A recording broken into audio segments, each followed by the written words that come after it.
tahu dulu jangan ngikutin setan gitu. Kenapa diikutin gitu kan? Kasaran gitulah bahasa kitanya.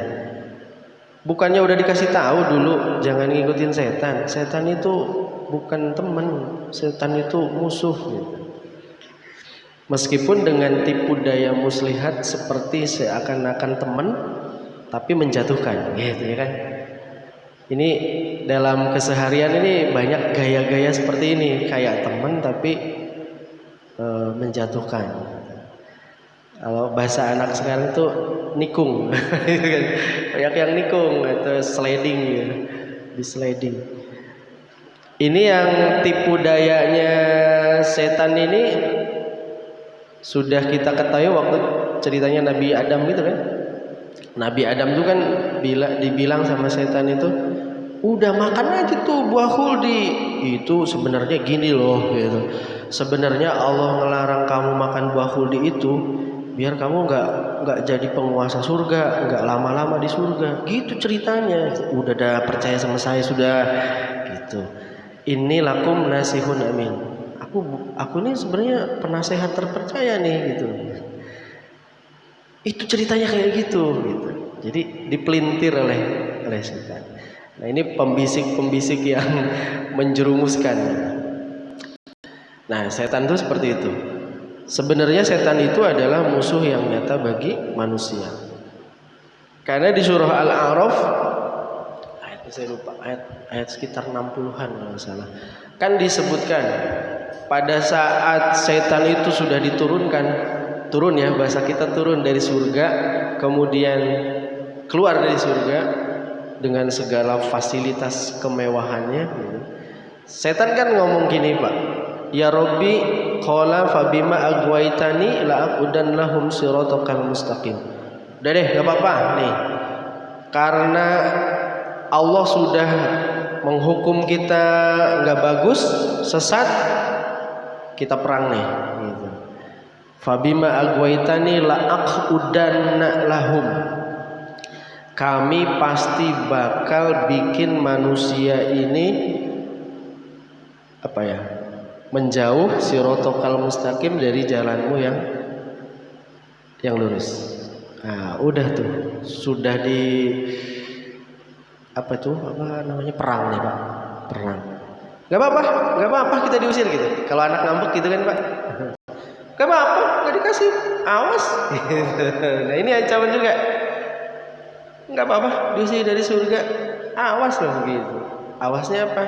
Semua manusia bakal digoda, bakal dibikin dia jauh dari sirotokal mustaqim. Kapan starting pointnya nih, awalnya, yaitu kata ulama waktu lahir. Sehingga waktu lahir itu kita ini diusap sama setan tuh, ditandain, Deddy Sudirman gitu kan. Kecuali orang-orang khusus model para nabi gitu, itu agak susah. Tapi kayak Edi Junaidi, ya kan, set tandain tuh Nurul Huda gitu ya, Deddy Sudirman. Waktu bayi ditandain tuh. Ntar kalau udah gede, udah balik, sudah taklif syara'nya berlaku, ada hukum-hukum yang kena dosa dan pahala, masuk sudah. Kalau anak-anak model usia balik nggak ada manfaatnya lah gitu kan. Ya tetap di bawah perdaya, tapi lebih fokus ke orang-orang yang sudah balik tuh. Ada tandanya nih dulu nih, sudah nih gitu.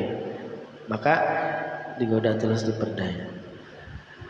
Jadi bapak-bapak, sebetulnya hal-hal yang kecil, bacaan kecil yang sering kita lupakan itu dibaca Pak. Kita mau apa-apa, a'udzubillahi minasyaitonir rajim, itu setannya pergi itu. Atau kalau mau jalan, atau a'udzubikalimatillahi tammati min syarri ma khalaq. Atau kalau lagi suasana yang gak enak, a'udzubillahi min hamazati syayatin wa a'udzubika rabbi ayyahdurun, gitu dibaca Pak. Ya Pak Budi ya, pokoknya mau nyetir juga dibaca Pak. Mau dibikal. Kalau ada razia, mau dibikal ya mati lah gitu. Jadi berlindung dari syaitan, ta'awudz namanya. A'udzu bikalimatillah ta'ala. Terus gimana caranya dia berjanji, wah nggak apa-apa keluar dari surga, pokoknya digodain semua. Summala'atiyannahum, kemudian nanti syaitan itu bakal mendatangi kita dari mana? Dari depan, dari belakang, wa an aimanihim wa an syama'ilihim, dari sebelah kanan, dari sebelah kiri. Jadi segala penjuru kita ini isinya setan semua Pak. Gitu ya. Di masjid nggak ada. Meskipun nggak terang-terangan, yo ada setan. Pokoknya Pak, di semua titik, di semua lini, di semua aspek hidup kita setan itu ada. Ada.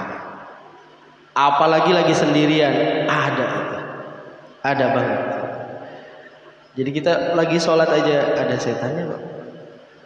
Apalagi lagi sendiri. Udah janjinya begitu. Pokoknya di depan, belakang, kanan, kiri ada. Nanti di surah Al-A'raf ayat sekitar 60-an gitu rasanya. Ini karena dendamnya begitu. Karena dendam tersebab karena dia diusir gitu.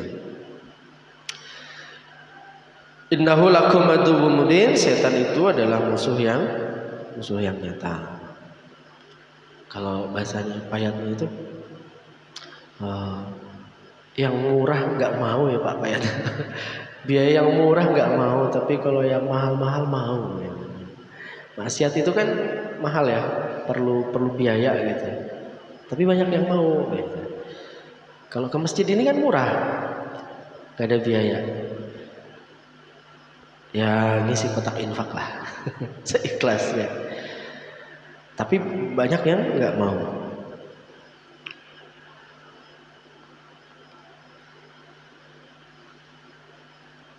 Wa ani'buduni hadza siratul mustaqim, dan sembahlah aku karena sungguhnya hadza inilah siratul mustaqim, jalan yang lurus. Alam amarukum an tati'uni fa inna najatukum fi ta'ati amrina. Yang benar itu ya taat kepada Allah, karena itu jalan yang lurus. Walaqad adalla minkum jibilan katsira, sesungguhnya sudah banyak orang yang tersesat di antara kalian dalam jumlah yang banyak. Ini ada dua versi bacaan Pak ya, jibilang kasiro, ada jibilang kasiro. Jadi versinya qara'a ahlul Madinah wa Asim jibilang bitasydidil lam. Jadi kalau ahli Madinah itu bacanya jibilang kasiro. Jadi ada yang baca jibilang kasiro, ada baca jibilang kasiro. Gak apa-apa, karena itu disepakati ulama boleh. Afalam takunu ta'qilun, maka apakah kalian nggak mikir gitu? Banyak orang-orang dulu dengan tipu daya setan itu tersesat, hancur. Kok nggak mikir gitu? Gitu, kurang lebih gitu. Zaman dulu itu banyak loh yang hancur, yang tersesat, yang dihancurkan, yang disiksa, diazab oleh Allah karena tersebab mengikuti syaitan. Kok nggak mikir gitu? Kita sekarang kok nggak mikir gitu?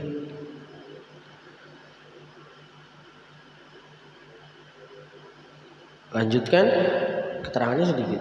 Hadhihi jahannamul lati kuntum tu'adun, inilah jahannam yang kalian sudah dijanjikan. Jadi ketika sudah menjalani kematian, kemudian karena tersebab di dunianya mengikuti jejak langkah syaitan, maka mereka disuruh masuk ke neraka jahanam. Paling terkenal nih neraka jahanam ini ya, Jahanam gitu. Sampai ada disebut ada anak Jahanam gitu kan. Jahanam ini satu di antara nama 7 neraka. Surga 7, neraka 7. Sebagian ada yang mengatakan 8. Tapi yang lebih masyhur ada 7. Yang pertama Jahanam. Jahanam ini neraka paling atas, Pak. Neraka paling atas. Enggak terlalu panas gitu ya. Tapi panas banget. Cuma dibandingkan neraka-neraka lain yang disebutkan, Jahanam ini paling atas. Istilahnya sebenarnya paling ringan. Gitu. Jadi kalau kita bilang neraka Jahanam itu bukan neraka paling bawah. Kan kalau kita masak tuh, Pak, paling panas kan di bagian bawah yang terkena api gitu. Yang atas nih air mendidihnya lah gitu. Yang ada uap-uapnya. Tapi ya uapnya neraka itu kalau dikeluarkan oleh malaikat ya bisa hancur. Tata planet, tata surya ini bisa hancur. Nah, Jahanam ini neraka yang paling atas.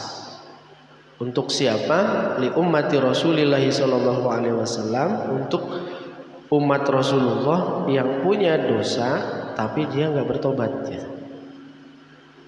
Jadi ketika di dunianya dia bermaksiat tapi belum sampai bertobat atau tidak bertobat, maka makomnya tempatnya di neraka Jahanam. Dulu pernah saya cerita kalau umat Rasul ini nanti akhirnya masuk surga semua, Pak. Masuk surga semua. Karena di hatinya ada iman gitu. Kan Nabi waktu wafat itu tanya sama Jibril, saya nggak mau mati deh. Saya pengen jaminan buat umat saya. Kan mintanya gitu. Ada Ijrail tuh, Pak. Ijrail mau cabut nyawa Nabi, kata Nabi, ntar dulu, Jibril mana? Gitu. Ada di kanan. Bril, umat saya ntar gimana nih? Saya nggak mau mati duluan nih. Saya nggak mau mati dulu nih sebelum saya diberi kepastian garansi umat saya kayak mana gitu. Maka Jibril naik ke hadirat Allah Subhanahu Wa Taala 2 kali menurut riwayat. Terakhir disebutkan umatmu Allah akan jaminkan menjadi penduduk surga selama di hatinya tidak ada kemusyrikan. Semua akan surga. Cuma surganya level berapa? Terus mampir dulu ke sini berapa lama? Gitu. Ya. Di anu dulu ya Pak RT, diayak dulu. Ya, digoreng dulu, disangrai dulu kita ini, ya Allah. Nah, neraka yang paling atas namanya Jahanam. Keseluruhan neraka, pintu neraka dikomandoi satu malaikat namanya Malik. Tapi ada malaikat lain yang tugasnya bantu Malik, namanya Jabaniyah.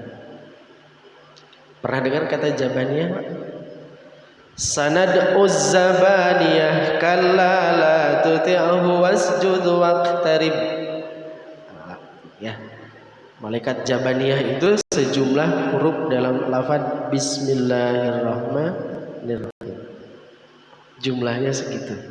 Tugas apa Jabaniyah? Tarik, hajar, tarik, hajar, tarik, hajar. Itu namanya Jabaniyah. Asistennya malaikat Malik.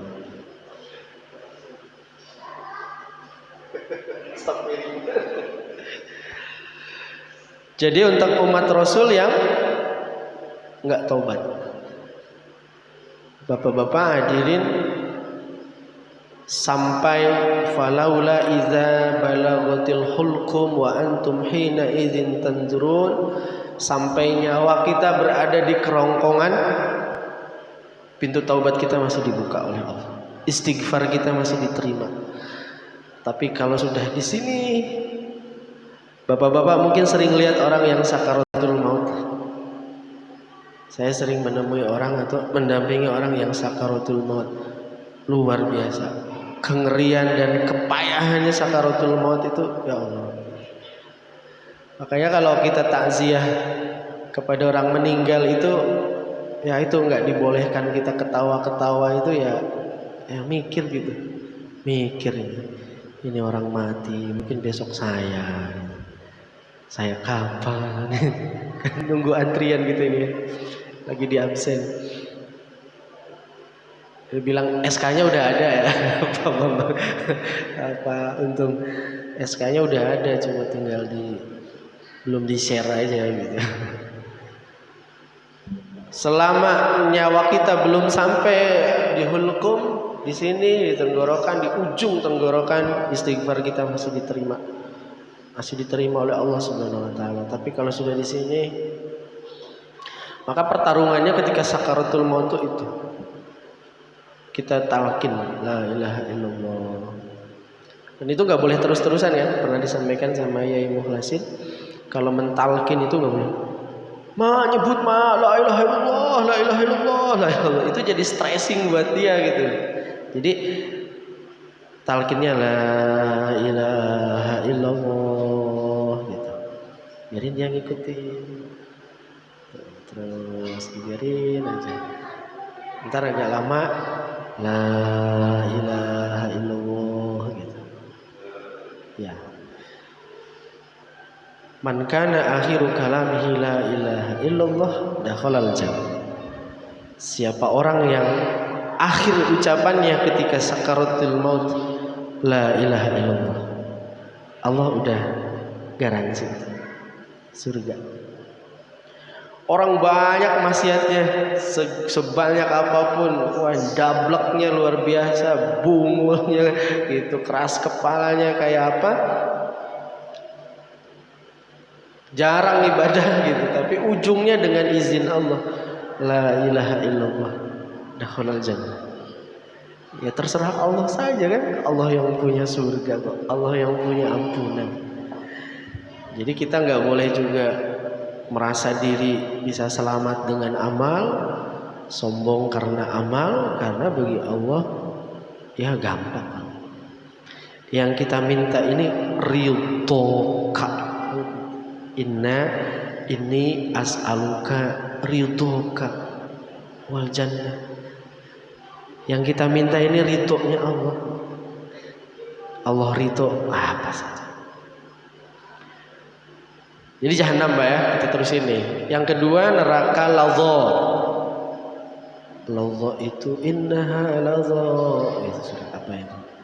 Ladha naron taladha, neraka ladha. La yaslaha illal asqa. Siapa penghuni neraka ladha? Man kadzabal Qur'an wal iman. Orang yang mendustakan Al-Quran dan iman, itu neraka ladha. Satu strip di bawah jahanam. Jadi jahanam paling atas, turun lagi neraka ladha namanya, ladha. Yang ketiga hutomah. Surat apa kita temui hutomah itu? Wa ma adraka mal hutomah. Wa ma adraka mal hutomah narullahil muqadah, gitu ya. Itu neraka hutomah. Liman, bagi siapa hutomah itu? Jama'a malan wa addada. Alladzi jama'a malan wa addada. Orang yang ketika di dunianya sukanya ngumpul-ngumpul harta, tapi harta itu nggak disedekahkan. Jadi hari-harinya cuma ngumpul duit, harta gitu, tapi tidak ada jalan ibadah. Alladzi jama'a malan wa addada. Yahsabu anna malahu akhlada. Mereka ngira kalau keasikan nyari harta ngumpulin dunia itu anna malahu akhlada, semuanya bakal kekal gitu. Saking asiknya. Itu nerakanya hutomah. Jahanam ladha hutomah. Yang keempat neraka sa'ir. Wa yasla sa'iro, gitu kan. Kemudian mereka akan menemui neraka sa'ir. Sa'ir ini zaman dulu orang-orang yang mendustakan, melawan para rasul. Di bawah lagi Sa'ir ada neraka Jahim. Neraka Jahim di level kelima, orang-orang yang mendustakan hari pembalasan, yang nggak percaya kiamat, yang nggak percaya pahala surga neraka. Itu neraka Jahim. Lalu masuk lagi yang keenam, neraka Sakor. Nah ini Sakor ini buat siapa? Satu, orang yang nggak sholat. Oh, sudah ada kaflingnya. Yang nggak sholat ini paling bawah. Keenam, ada satu step lagi paling bawah. Yang nggak sholat itu di neraka Sakor. Kemudian tidak suka memberikan nafkah atau makan bagi orang-orang miskin sementara dia mampu. Jadi kalau kita punya kemampuan untuk berderma, menolong orang-orang miskin yang kelaparan tapi tidak kita lakukan, nah ini diancam dengan neraka Sakor. Apalagi sekarang Pak, banyak yang isoman itu kan mungkin terbatas ya. Ada bantuan sih dari pemerintah, tapi maksud saya ya boleh dikelola oleh siapa, tapi adalah bagian rezeki kita yang nyangkut ke saudara, ke tetangga yang sedang jalanin isoman itu. Saya punya teman itu merasakan gimana isoman tuh bingungnya gitu. Hari-hari pesan Gojek terus kan gitu. Tapi kalau misalnya tetangga itu nganterin meskipun tidak banyak Pak, satu mangkok. Yang pertama silaturahminya, yang kedua kita dapat pahala sedekahnya, yang ketiga spiritnya itu Pak. Itu dolongan spirit yang luar biasa bagi yang sakit. Kalaupun enggak, ditanyain kabarnya deh gitu. Gimana Pak? Udah mendingan kah? Karena dalam situasi seperti ini yang lebih menang itu sebetulnya kekuatan psikis dan spirit gitu ya. Semangat, motivasi, dukungan gitu. Mereka punya orang-orang yang memperhatikan gitu. Ada cerita nih di daerah Manggar situ,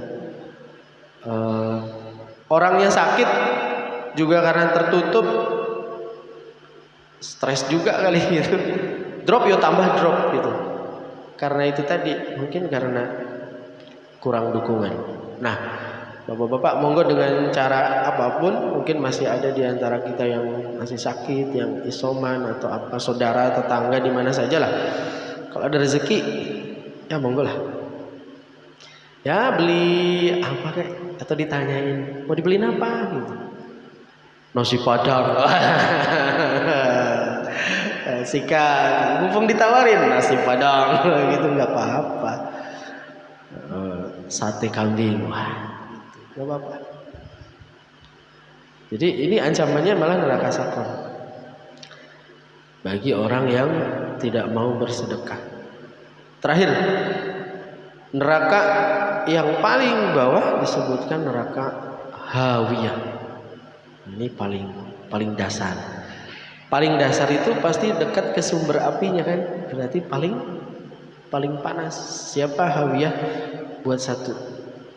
Untuk orang-orang munafik. Wah, ini ngeri sekali gitu. Kalau kita baca literatur, innal munafiqina fid darkil asfali minan nar. Sesungguhnya orang-orang munafik itu pada bagian paling bawah dari neraka, paling panas. Siksanya paling ngeri. Kita kan mikir lagi, di dalam diri kita ini ada sifat-sifat munafik atau tidak, kan gitu ya. Jangan-jangan ya, ada kemunafikan yang melekat di dalam tubuh kita. Karena ancamannya ngeri nih, neraka Hawiyah bagi orang-orang yang munafik. Nah, mudah-mudahan Allah menjauhkan kita dari sifat-sifat karakter hati yang munafik. Allah bersihkan hati kita lurus gitu ya. Nah itu bapak-bapak, jadi sedikit cerita tambahan dari hadhihi jahannamul lati kuntum tu'adun. Insyaallah nanti bulan depan kita lanjutkan islauhal yauma bima kuntum takfurun. Kemudian al yauma nakhtimu ala afwahihim, hari ketika semua mulut kita ditutup tapi yang berbicara anggota tubuh lain. Ini lumayan tafsirannya agak panjang, jadi bisa kita urai lebih banyak lagi. Mudah-mudahan kita semua sehat walafiat selalu, keluarga juga tetap dijaga, kemana-mana patuhi protokol kesehatan, pakai masker, karena sekarang ya bukan milih-milih ya, nggak terduga gitu. Ada suaminya kena, istri anaknya enggak, suaminya nggak kena, anaknya kena, itu kita nggak bisa menduga. Tapi kita tetap ikhtiar lahir, ikhtiar batinnya, banyakin istighfar, banyakin sholawat, banyakin baca Quran, perbanyak baca Quran. Terakhir nih Pak, ada riset Pak, riset ilmu medis kedokteran. Ternyata seperti bakteri, kuman, virus itu, pada saat manusia mengeluarkan gelombang tertentu dari bunyi mulutnya, itu mereka mengkerut, tereduksi gitu, bahkan akhirnya menjadi mati. Nah, di riset bunyi apa yang bisa mengkerut itu, antara musik, bunyi percakapan, ditemukan satu jawaban. Apa? Bunyi Al-Quran gitu, bunyi Al-Quran. Monggo dibanyakin deh baca Quran supaya sehat, fit gitu. Kalau kita lagi sakit, baca Quran aja. Lagi agak kurang enak, baca Quran aja. Gitu. Ini riset medis loh Pak ya. Ini riset medis, fakta. Ya boleh percaya, boleh enggak. Gitu. Ya mudah-mudahan ini bagian dari pertolongan Allah dan tanda dari kebesaran Allah. Baik, kita tutup, mudah-mudahan menjadi ilmu bermanfaat bagi kita semua. Ala hadziniyah wa kulli niyatin shalihah. Al-Fatihah.